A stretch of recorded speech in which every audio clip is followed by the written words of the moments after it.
السلام علیکم ویور، اجاز القرآن ہاؤس چینل سے میں ہوں اجاز حسین۔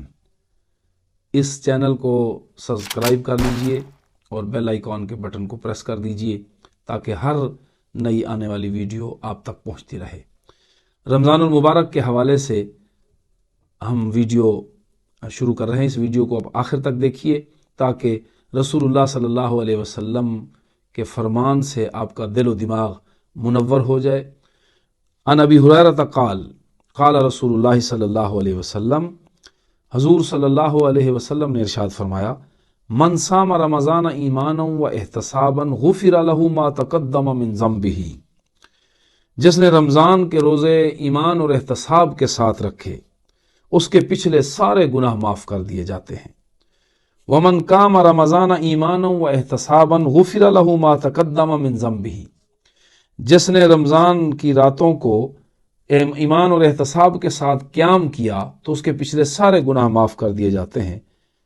تو ومن قام لیلۃ القدر ایمانا و احتسابا غفر له ما تقدم من ذنبہ، جس نے لیلۃ القدر کی رات کو ایمان و احتساب کے ساتھ عبادت اور ریاضت کی قیام کیا، اللہ اس کے پچھلے سارے گناہوں کو معاف کر دے گا۔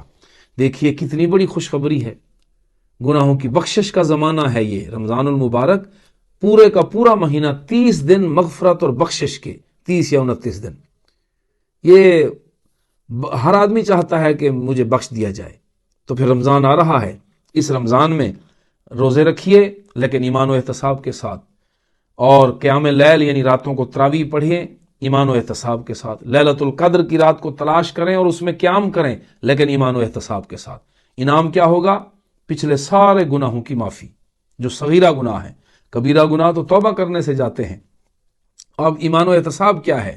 یعنی صرف اور صرف اللہ کی رضا کے لیے روزہ رکھنا اور اپنے روزے کو شریعت کے عین مطابق رکھنا اور اپنے روزے کی حفاظت کرنا، اپنے روزے کو خراب نہ ہونے دینا، اپنے روزے کا معیار گرنے نہ دینا۔ جھوٹ بول کر روزے کا معیار گرتا ہے، غیبت سن کر اور کر کر اور گانے سن کے اور گانے گا کر، فلمیں دیکھ کر اور برے برے خیالات سوچ کر، جھوٹ بول کر اور جھوٹ راستے پر چل کر روزہ غیر معیاری ہو جاتا ہے، وہ ایمان و احتساب والا روزہ پھر نہیں رہتا۔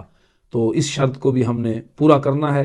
اللہ ہمیں اسی طرح روزے رکھنے اور ان شرائط کو پورا کرنے اور ان شرائط پہ پورا اترنے کی رمضان المبارک میں توفیق عطا فرمائے۔